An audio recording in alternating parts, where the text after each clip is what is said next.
하나님의 말씀 우리 사무엘상 5장 1절부터 보시겠습니다. 블레셋 사람들이 하나님의 기회를 빼앗아 가지고 에베네셀에서부터 아스돗에 이르니라. 블레셋 사람들이 하나님의 기회를 가지고 다곤의 신전에 들어가서 다곤 곁에 두었더니 아스돗 사람들이 이튿날 일찍이 일어나 본즉 다곤이 여호와의 궤 앞에서 엎드러져 그 얼굴이 땅에 닿았는지라.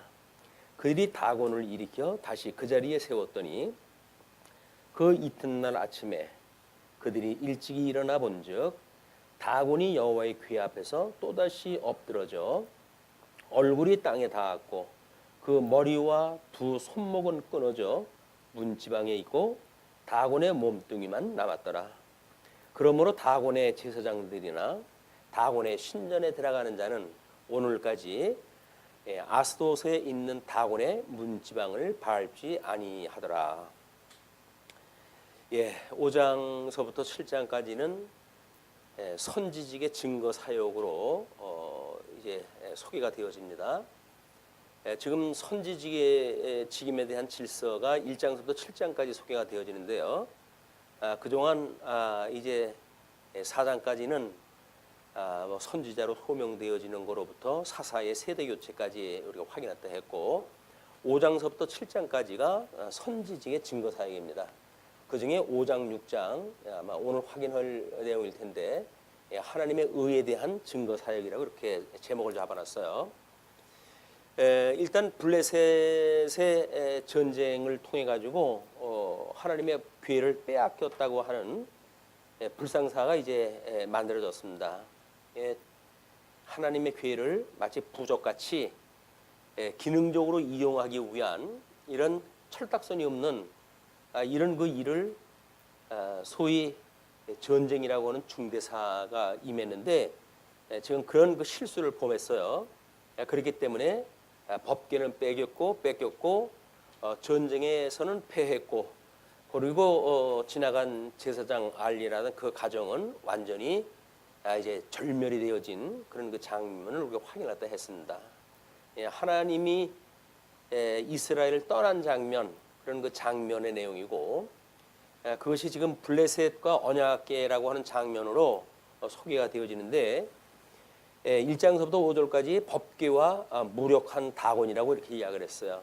이스라엘 백성들은 무력하기가 짝이 없는데 그래가지고 법궤가 빼앗겼는데 적진에 들어가져 있는 언약궤는 오히려 블레셋의 다곤 신전을 무력화시키는 이런 그 역사를 지금 해가십니다. 이게 이제 하나님이 하시는 일이에요. 그래서 블레셋 사람들이 하나님의 궤를 빼앗아 가지고 에베네셀에서부터 아스돗에 이르니라. 그래서 블레셋 사람들이 하나님의 궤를 가지고 다곤의 신전에 들어가서 다곤 곁에 두었더니 다곤 곁이라고 하는 걸로 보아서는 중심에 다곤이 있고 그 다음에 이제 그 빼앗은 법궤를 다곤 곁에 두었어요. 그랬더니 아스돗 사람들이 이튿날 일찍이 일어나서 본즉 다곤이 여호와의 궤 앞에서 엎드러져 그 얼굴이 땅에 닿았는지라. 이거는 참 이스라엘 그 법궤 앞에 다곤 신의 무참함을 보여주는 그런 그 모습이기도 합니다. 그들이 다곤을 일으켜가지고 다시 그 자리에 세웠어요. 이 사람들은 우연을 꽤나 믿고 싶어하는 사람들인 것 같아요. 나중에 이제 그 법궤로 옮길 때도 보게 되면 뭔가는 자기네들의 생각대로 되었으면 좋겠다는 생각을 가지고 이런저런 일을 했다 하는데 일은 그렇게 진행이 안 됩니다. 이게 하나님이 하시는 일이기도 해요. 그 이튿날 아침에 그들이 또 일찍이 일어나 가지고 본즉 다곤이 여호와의 궤 앞에서 또다시 엎드러져 얼굴이 땅에 닿았고 그 머리와 두 손목은 끊어져 문지방에 있고 다곤의 몸뚱이만 남았더라. 그러니까는 다곤 신전에 있었던 그 다곤이 완전히 몸뚱어리가 남도록 해가지고 다 절단이 되어진 이제 그런 그 비참한 모습을 보여줍니다. 자, 이제 이거는 하나님께서 이스라엘 백성들이 전쟁에서 만약에 이기는 게 목적이었다고 한다면 전쟁에서 법궤를 뭐 빼앗기게 할 것이 아니라 이제 이 블레셋의 이 사람들을 우리 이 선민들이 승리를 갖다 하게끔 하면은 뭐 문제는 간단한 거 아니겠어요? 근데 전쟁에서는 패하게 하시고 그리고 이제 우리 다곤 신전에 이 법궤를 여기다 둠으로 해가지고 하나님의 그 역사를 이제 보여주는 겁니다. 하나님의 영광 선포가 이제 보여지는데 완전히 이 다곤이라고 하는 그들의 믿는 신이 머리가 잘라졌고 뭐 생명이 이제 다 없어진 거나 마찬가지죠. 또 손목이 잘라졌다는 이야기는 모든 능력이 상실되어졌다는 이야기가 똑같습니다. 그래서 다곤이 완전히 아무것도 할 수 없는 그런 우상임을 그대로 드러내 보여주셨는데, 그러므로 다곤의 제사장들이나 다곤의 신전에 들어가는 자는 오늘까지 아스돗에 있는 다곤의 문지방을 밟지 아니하더라. 자기네 이 신전이니까 신전에 있는 문지방을 이게 밟지 아니함으로 해가지고 이날에 있었던 걸 그 사람들은 뭐 우연으로 돌리고 싶은 그런 그 심정이기 때문에 이제 어떻게든지 이 법궤로 인한 것이 아니라고 믿고 싶은 거예요. 그렇지만은 여전히 다곤이 문지방에 이제 걸려 넘어졌고 그런 사건으로 해가지고 그걸 밟지 않음으로 해가지고 우리 다곤의 무력화되어진 그거를 자기네들이 다시 문지방을 밟음으로 해가지고 확인하고 하는 일들을 멀리하는 이런 그 모습을 보게 됩니다.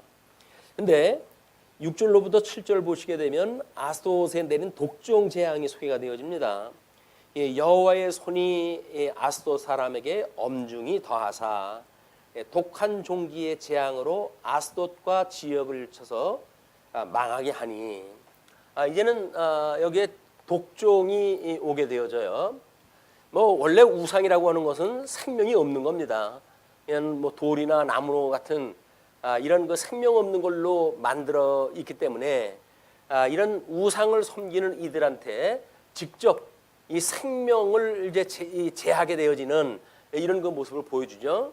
우상은 그 뭐 피조물로 만드는 걸로 해가지고 어떤 일도 할 수 없는 것임에도 불구하고 이들은 이렇게 믿고 있기 때문에 지금 하나님께서는 독종이라고 하는 방법을 통해 가지고 이 생명의 주관자가 하나님의 있음을 갖다 보여주죠. 그래 보여주는데 아스돗 사람들이 이를 보고 이르되 이스라엘 신의 괴를 우리가 함께 잊지 못하게 할지라 그의 손이 우리와 우리 신 다곤을 친다 하고, 이렇게 된 일들이 우연이 아니라 이것이 그 하나님의 여호와라고 하는 신이 지금 이런 그 일을 하고 있다고 생각을 하는 거예요. 그러면서 이에 사람을 보내어 블레셋 사람들의 모든 방백을 모으고 이르되 우리가 이스라엘 신의 괴를 어찌하랴 하니 그들이 대답하되 이스라엘 신의 괴를 가드로 옮겨가라 하므로 이스라엘 신의 괴를 옮겨갔더니, 이걸 이제 옮기게 돼요. 근데 이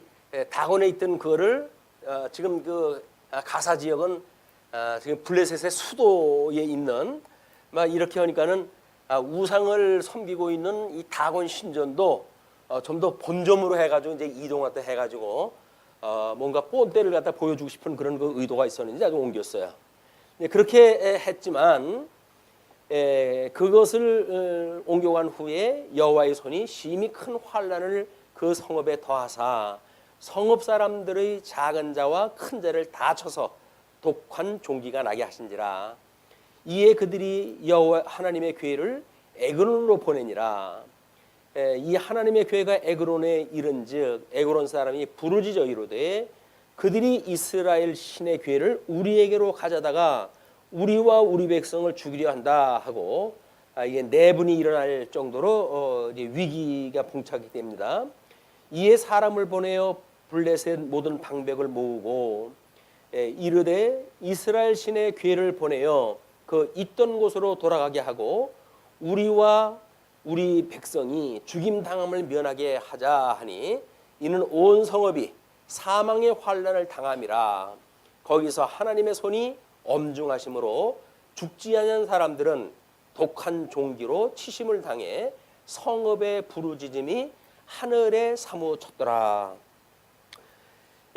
지난 시간에 그 나눠드렸던 언약궤의 그 이동이라고 하는 지도에 보시게 되면 다곤 신상에 있던 것은 지금 해변가예요. 블레셋 제일 이제 그 서편 쪽에 있는 그곳에 옮겼다가 그다음에 가드로 옮기게 되어지는, 그다음에 에근으로 옮겨지는 이 과정은, 이 사람들은 하나님께서 보이는 이런 어떤 징벌을 피하려고 하는 그들의 계획이죠.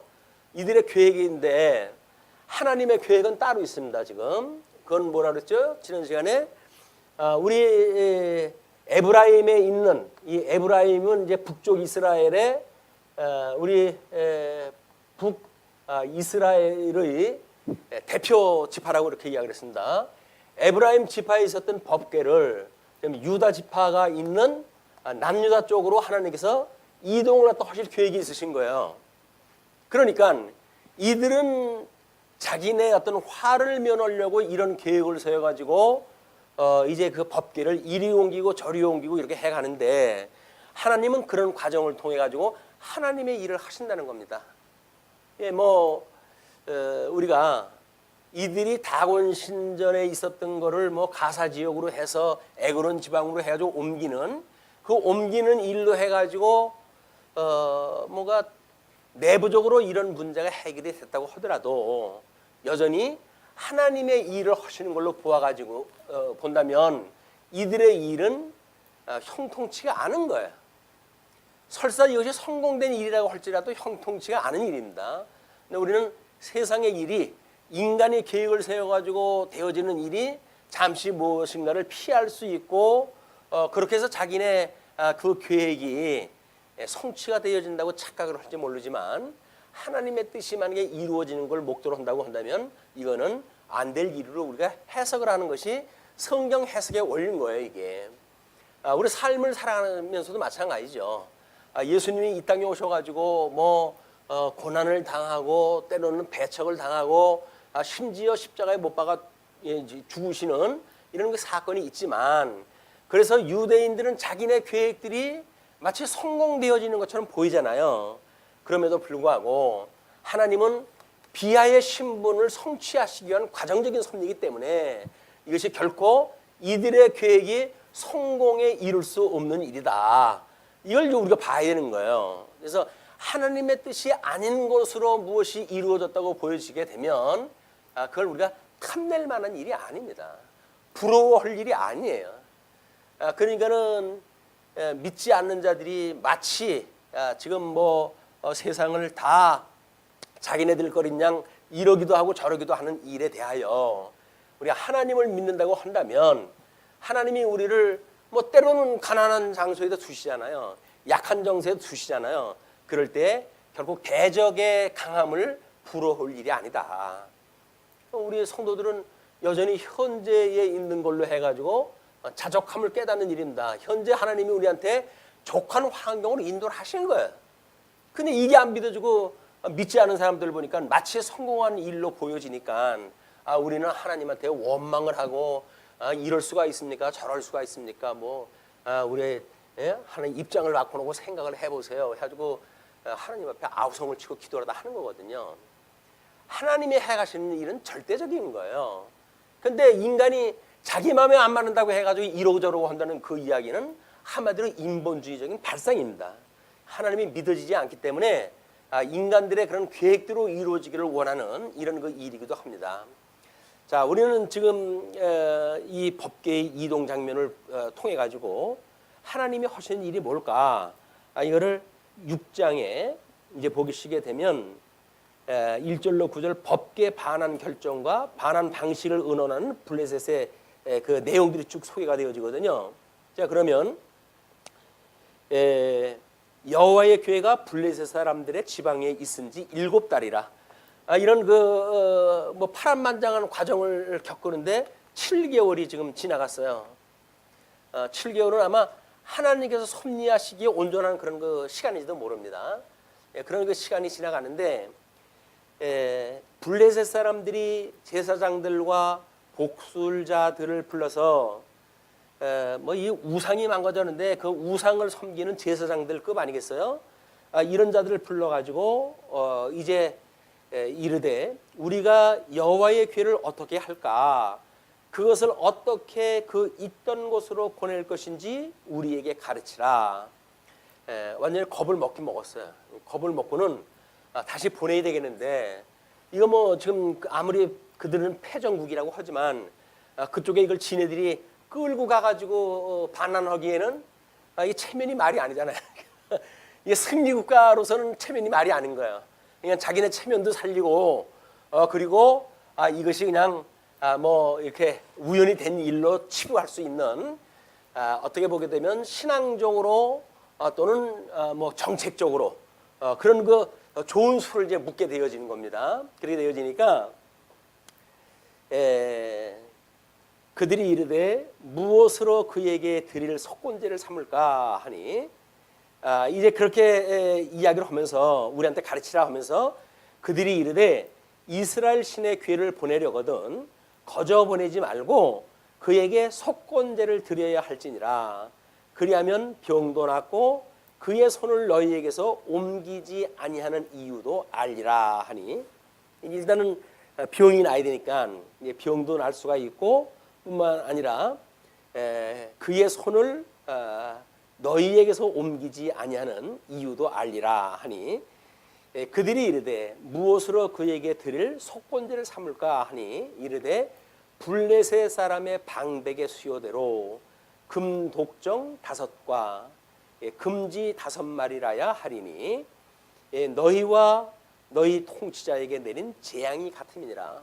그래서 이들이 지금 이걸로 만들어진 재앙의 숫자에 비춰가지고 지금 그들 나름대로 해가지고 속건제를 드리자 이렇게 이제 결정이 되어진 거야. 이들이 당한 그 재앙의 숫자 그걸 가지고 이제 5마리의 독종 그다음에 방백의 수요로 해가지고 그다음에 금지 5마리 이걸 만들어가지고 속건제를 드리자 이렇게 이제 결정이 된 겁니다. 그러므로 너희는 너희의 독한 종기의 형상과 땅을 해롭게 하는 쥐의 형상을 만들어 이스라엘 신께 영광을 돌리라. 그가 혹 그의 손을 너희와 너희 신들과 너희 땅에서 가볍게 하실까 하노라. 그 진노가 가장 적게 해가지고 이 일을 해결할 수 있는 방법. 뭐 그때 전쟁을 다시 일어나가지고 우리가 전쟁에 졌다, 벗게 가져가라 뭐 이렇게 할 수는 없고 스스로 보내는데 그런 그 피해가 가장 적은 방법으로 지금 그 속건제 드릴 거라다 결정하다 했어요. 물론 이건 그들이 한 그 지시입니다. 그러나 하나님께서는 그거를 모른 척하고 받으시는 것처럼 이렇게 여겨주셔요. 왜냐하면 이런 그 재앙에 대해서 속건제를 드리는 것이 정말 하나님이 원하시는 제사가 됐기 때문에 받는 게 아닙니다. 이 법궤를 빼앗겼고 하나님은 법궤를 이동으로 해가지고 하나님의 섭리 북이스라엘의 10지파 남쪽의 1지파 이렇게 해가지고 12지파가 하나님의 그 언약자손임에도 불구하고 이 언약자손이 어떻게 고난을 당하는가를 보여주는 일이 분국의 역사예요. 하나님의 이 분국의 역사를 필 때까지는 이제 남쪽 유다로 하여금 솔로몬 성전이 완성되어질 때까지는 하나님께서 언약자손 통일되어진 나라로 해가지고 그 건국을 갖다 해야 돼요. 이 창건이 이루어져야 된다. 근데 이 창건이 이루어지는 것이 솔로몬 때까지예요. 다윗 솔로몬 때까지 이르러가지고 창건이 되어지는데 여로보암과 르호보암에 의해 가지고 분국이 되어지잖아요. 이 분국이야말로 예수 그리스도의 고난을 이야기하는 거다. 우리가 늘 그렇게 확인했다 했습니다. 그래서 예수 그리스도의 강탄, 예수 그리스도의 고난, 그다음에 뭐 유수되어져 가는 것을 우리가 예수 그리스도의 죽으심, 그다음에 회복되어지는 것을 예수 그리스도의 부활. 이렇게 해가지고 이 언약자손의 섭리를 역사를 통해 가지고 지금 그 복음의 이야기를 들려준다고 이렇게 이야기했다 했어요. 그러니까는 분국은 고난에 대한 이야기이기 때문에 이 고난은 육신의 몸을 입고 이 땅에 오셨던 예수 그리스도를 보여주는 사건이야말로 북쪽 이스라엘과 남쪽 유다를 분국을 시켜가지고 보여주는 이 모습입니다. 하나님이 그 분국 역사를 통해 가지고 어떻게 언약 자손인 그 하나님의 아들임에도 불구하고 육신을 입고 이 땅에 오셔가지고 고난을 받게 하는가? 그 이야기가 언약 자손의 지금 우리가 양성이라고 이렇게 이야기를 했잖아요. 이게 양성. 그래서 에브라임에 대한 거는 이제 장자 두목을 줬어요. 요셉의 아들로 해가지고 두목을 준 것이 에브라임과 므낫세 지파란 말이에요. 그렇게 해가지고 이 장자의 몫을 줬고, 그다음에 유다 지파는 왕의 홀이 떠나지 않는다고 하는 약속을 주므로 해가지고 유다 지파는 신적 그 하나님의 섭리가 계속되어지고, 북쪽 이스라엘은 육적, 전통적, 법적 이런 것이 진행이 되어지는 것이 이스라엘 국가의 모습이라고 그렇게 이야기를 했어요. 이제 이거는 인성을 입고 오셨던 예수 그리스도의 모습이기도 하고, 그래서 뭐 혈통적인 이런 혈통에 대한 그런 그 과정으로 해가지고 메시아의 강탄을 갖다 이야기를 한다면, 유다를 통해 가지고 왕의 홀이 떠나지 않는 이런 걸 통해 가지고 우리의 하나님의 언약 자손 메시아인 걸 이제 증명하는 내용이 바로 유다를 통해서 지금 이루어가시는 역사다. 이는 신학적 의미가 담겨져 있는 이스라엘의 이야기를, 신학적인 의미를 만약에 빼버리게 되면 그냥 옛날 이야기밖에 안 남아요. 옛날 이야기를 가지고 뭐 이걸 설명을 하려니까 어떤 인간의 도리를 이야기해야 되고 인간적 방법을 이야기해야 되고 이렇게 되어지는 겁니다. 복음을 설명할 방법이 없어요. 이 복음은 전부 지금 보이지 않는 그런 설명들은 복음이라고 하는 것으로 지금 전부 설명이 되어지고 있다. 자, 이제 그렇게 해서 그들이 그 6절에 애굽인과 바로가 그들의 마음을 완악하게 한 것 같이 어찌하여 너희가 너희의 마음을 완악하게 하겠느냐. 그가 그들 중에서 재앙을 내린 후에 그들이 백성을 가게 함으로 백성이 떠나지 아니하였느냐. 출애굽 역사를 이 사람은 다 알아요. 출애굽 역사를 알고 있기 때문에 처음에 법궤가 지금 전쟁에 앞서가지고 나오니까 난리가 났던 거 아닙니까?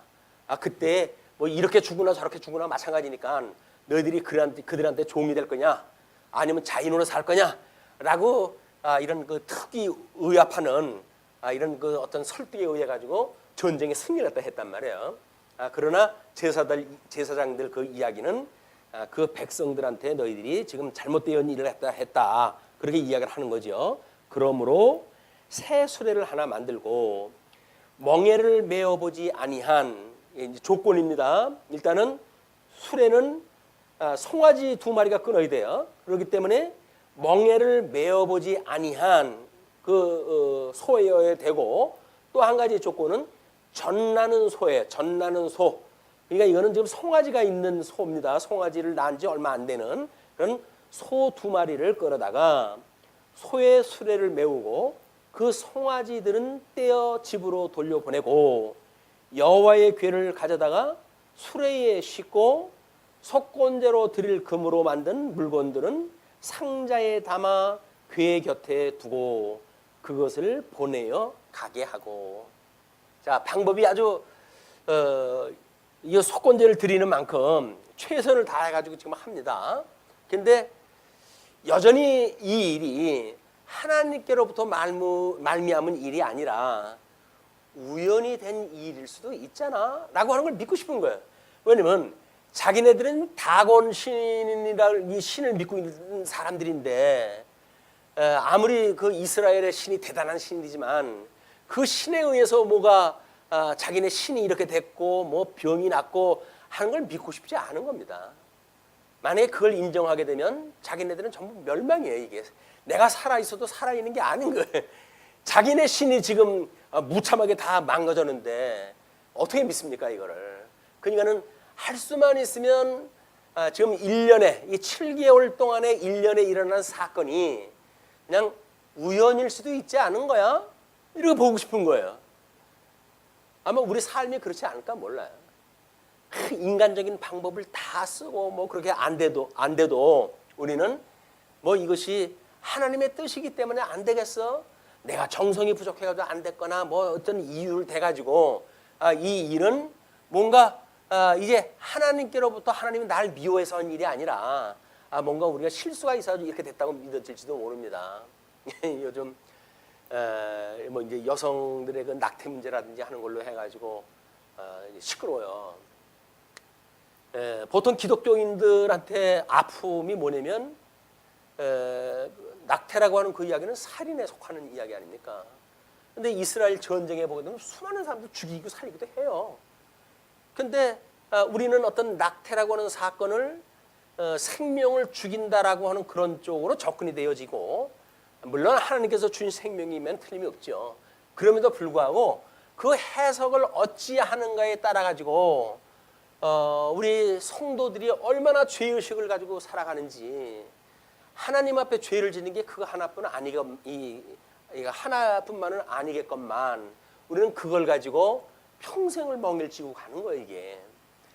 자, 우리는 이제 이런 어떤 윤리적인 문제라든가 생명에 대한 문제라든지 이런 걸 가지고 어떻게 해석할 것인가, 이것이 살아가면서 우리들의 이 삶의 모든 그 고민들이래. 이게 다 고민.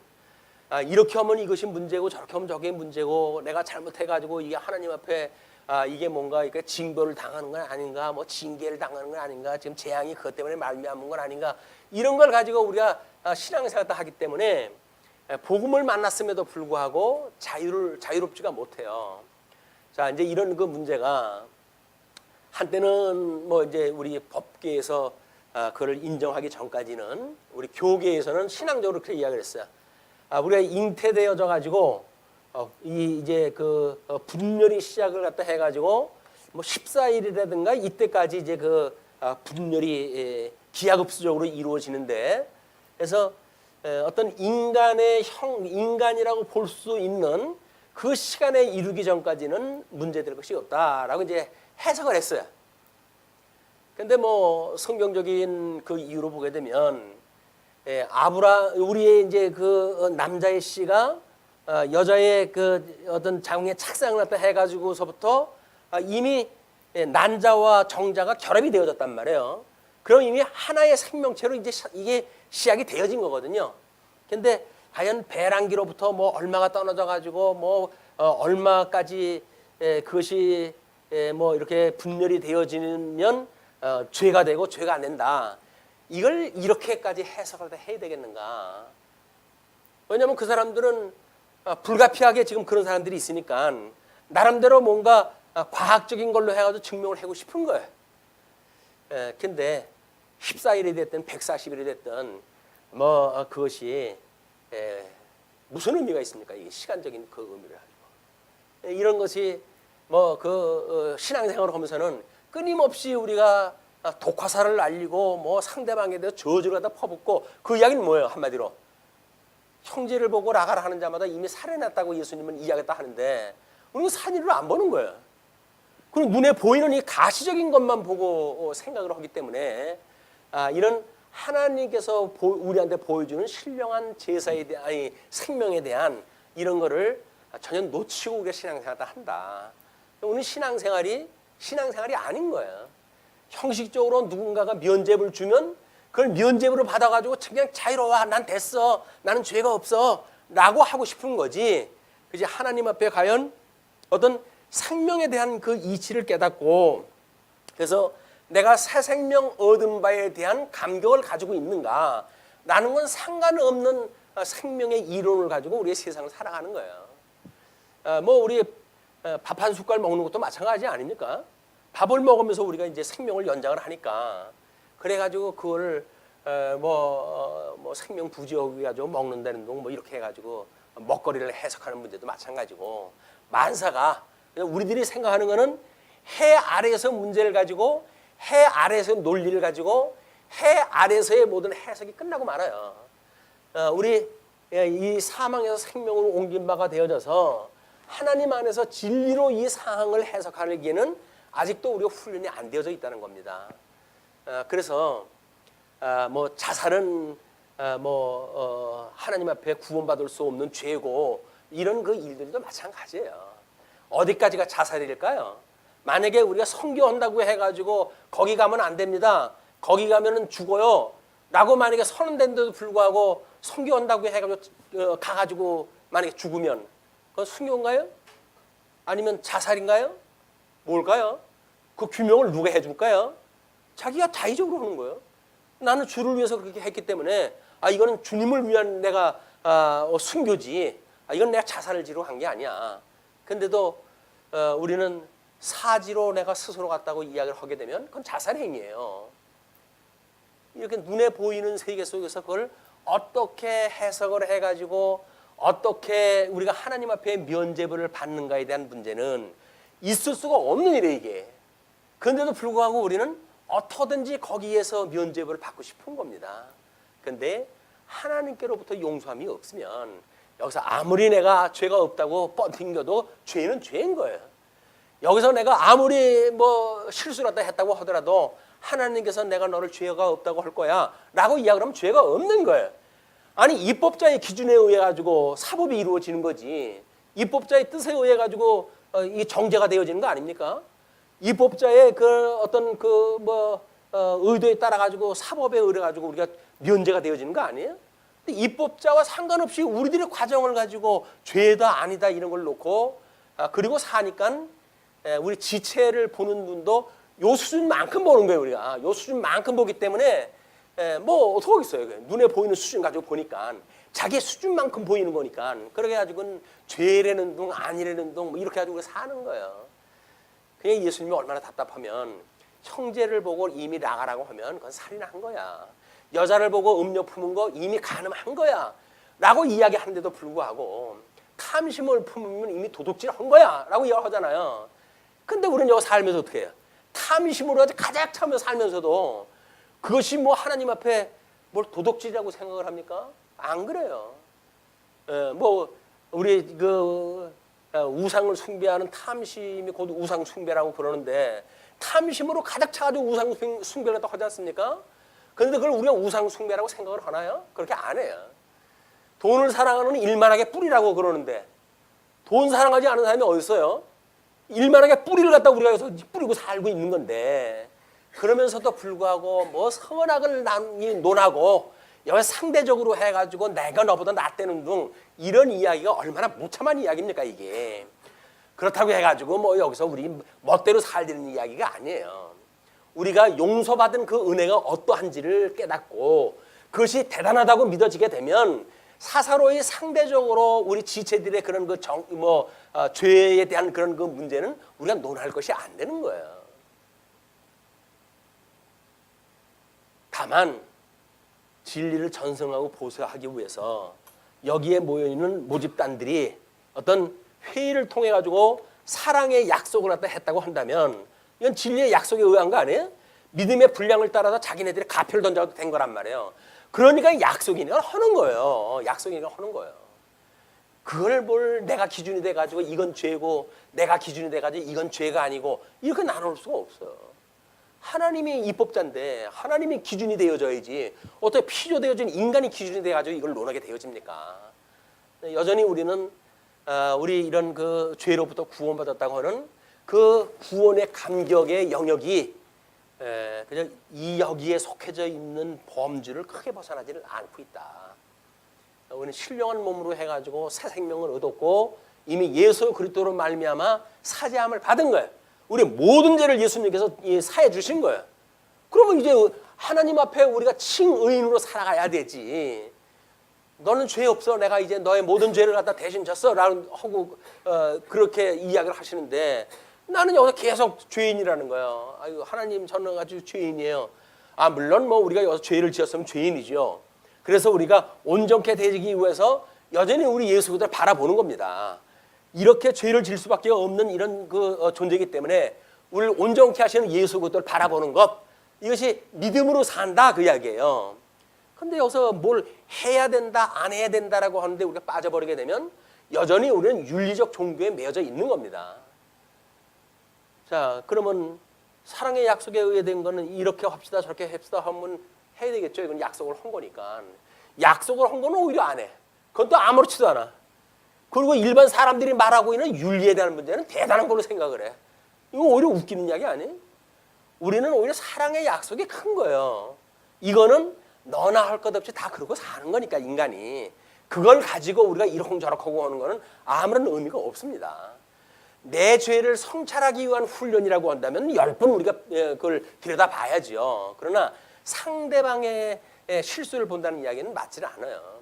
그러니까 자기 눈에 들보는 보지 못하고 상대방의 눈에 있는 티를 보고 우리가 정죄한다는 이야기가 예수님이 그걸 나무란 거 아닙니까?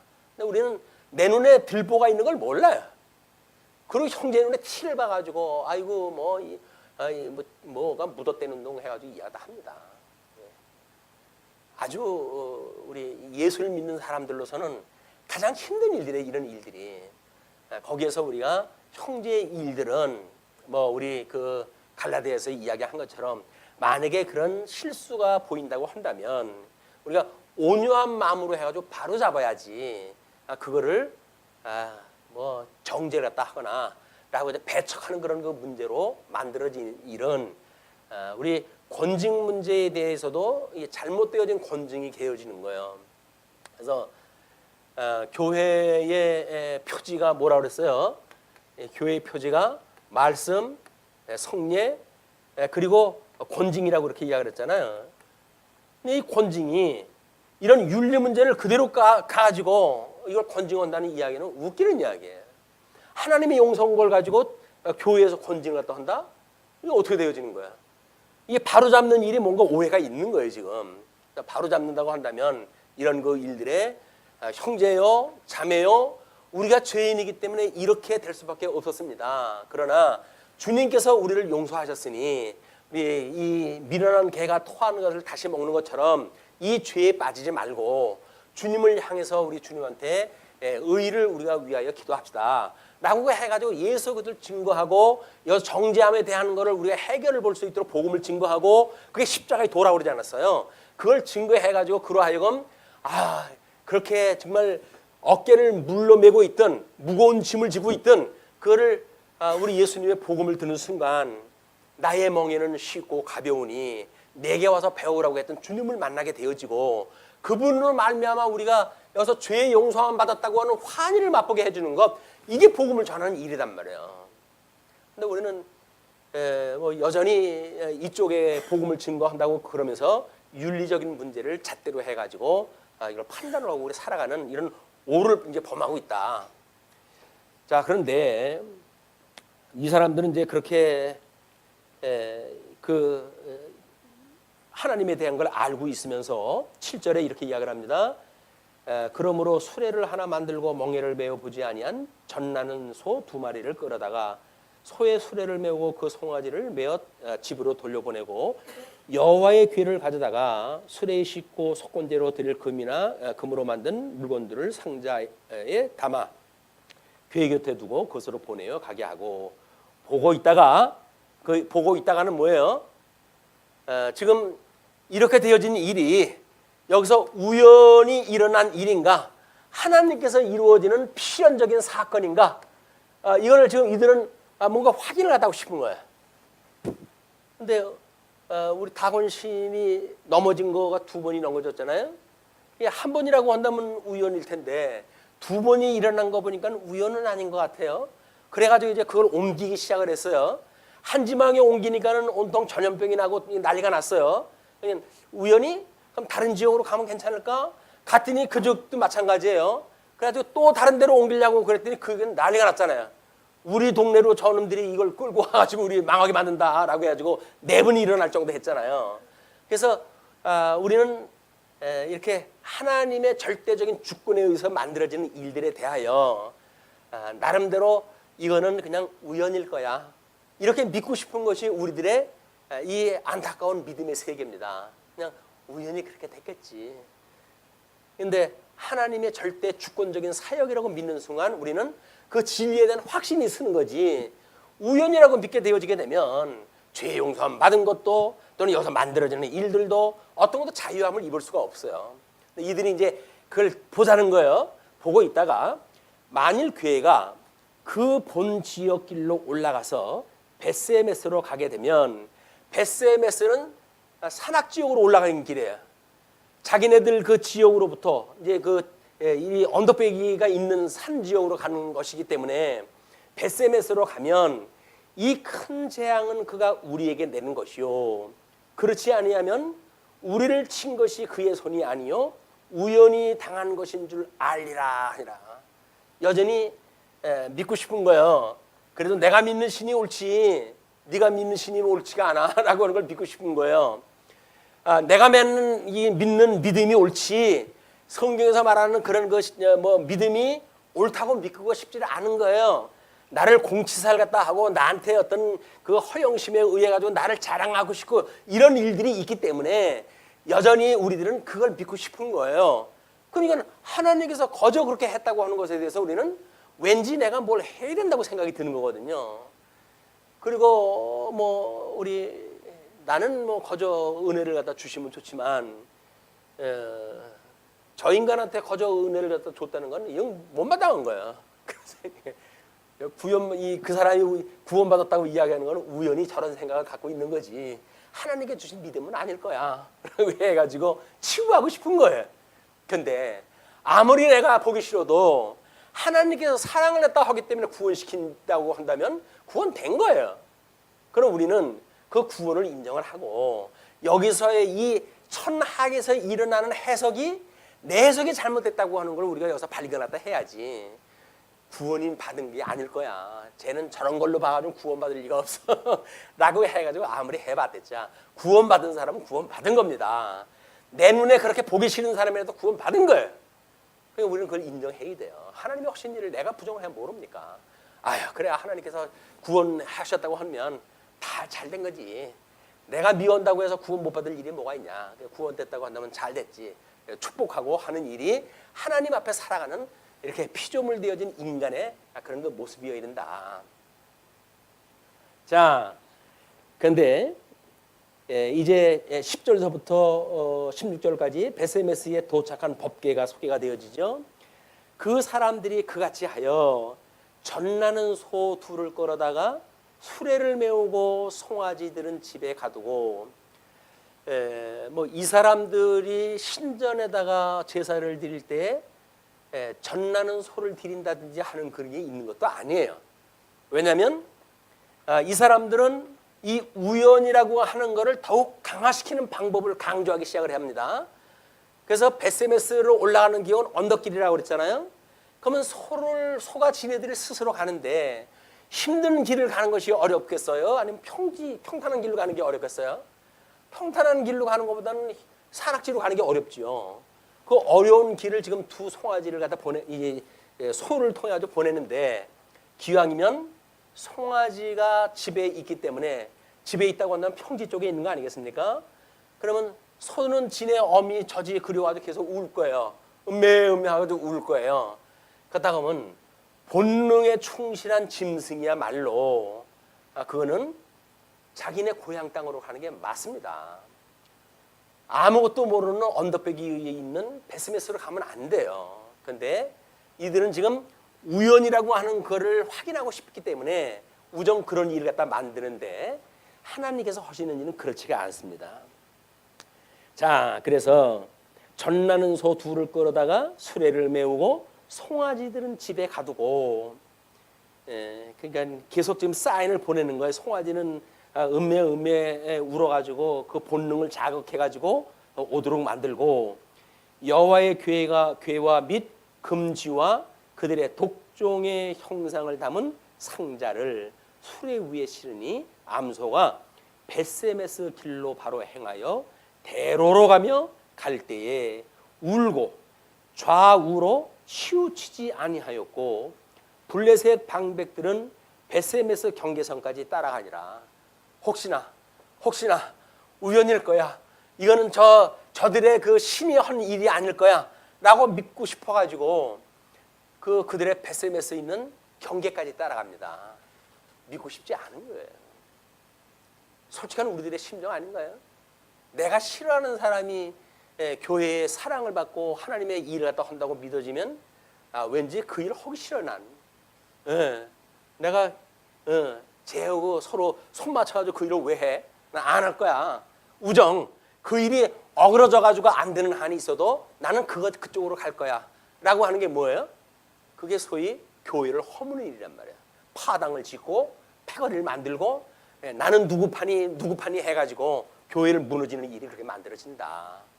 예, 이건 지금 뭐 블레셋이라고 하는 나라와 선민이라고 하는 나라로 지금 대변되어지는 일이지만 어차피 블레셋이라고 하는 믿지 않는 사람들의 이야기라면 육체의 소유를 가지고 있는 우리들의 본능하고 똑같은 본능이기 때문에 우리 한번 그거를 생각할 때 해보는 겁니다.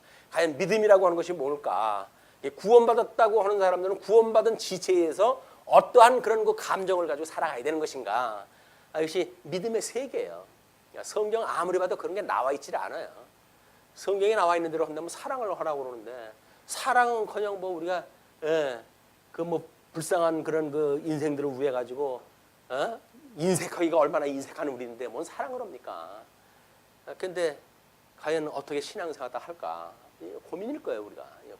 고민이에요. 이것 때문에 칭의의 복음으로 해가지고 믿음의 우리 선배들이 이신칭의를 이야기를 했고 그 이신칭의를 갖다 이야기해가지고 오직 우리가 믿음으로 구원을 받는다. 우리 그 로만 캐톨릭의 어떤 공로주의를 갖다가 그때 그렇게 부정을 갖다 해가지고 이신칭의를 말했건만 한 500여 년 지나가니까 문제가 있다는 겁니다. 이신칭의에. 그럼 어떡하라고요? 뭐가 공로가 있어야 된다는 이야기예요. 그 공로를 신학적으로 해가지고는 포장을 갖다 하고 이리 포장 저리 포장 해가지고 하나님께서 주시는 것처럼 뭘 이야기를 하지만 그 실상을 들여다보면 전부 인간적인 일들이야. 인간이 뭘 해야 된다는 이야기예요. 근데 그거 없이 교회가 어떻게 될까요? 돈 내라고 하는데 그런 거 없이 어떻게 돈을 낼까요? 안 되는 거예요 이게. 그러니까 어떻게든지 이렇게 인간이 우리가 믿음으로 구원을 받았지만 성화를 갖다 할 적에는 우리가 이렇게 하나님하고 협동이 되어야 됩니다 라고 이야기를 해가지고 신의 협동설이라도 주장을 해야 우리들의 이 인간의 불의한 인간이 하나님 앞에 충성할 수 있도록 만들어가는 도구를 만든다 여기서. 예. 근데 하나님이 해가시는 일은 그렇지가 않습니다. 하나님께서 해가시는 일이에요. 자, 13절을 보시게 되면 벳세메스 사람들이 골짜기에 밀을 베다가 눈을 들어 괴를 보고 그 본 곳을 기뻐하더니 수레가 벳세메스 사람 여호수아의 밭 큰 돌에 있는 곳에 이르러 선지라 무리가 수레의 나무를 패고 그 암소들을 번제물로 여호와께 드리고 레위는 여호와의 궤와 그 궤와 함께 있는 금 보물 담긴 상자를 가져다가 큰 돌 위에 두매 그날에 벳세메스 사람들이 여호와께 번제와 다른 제사를 드리니라.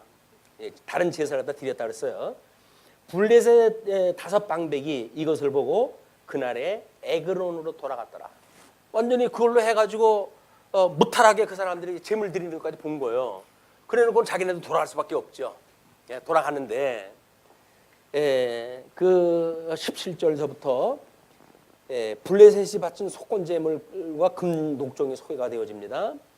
블레셋 사람이 여호와께 속건제물로 드린 금녹종은 이러하니 아스돗을 위하여 하나요, 가사를 위하여 하나요, 아스골론을 위하여 하나요, 가드를 위하여 하나요, 에글론을 위하여 하나이며 드린 바 금쥐들은 견고한 성읍에서부터 시골의 마을에까지 그리고 사람들이 여호와의 궤를 큰 돌에 이르기까지 5방백들에게 속한 블레셋 사람들의 모든 성읍들의 수대로였더라.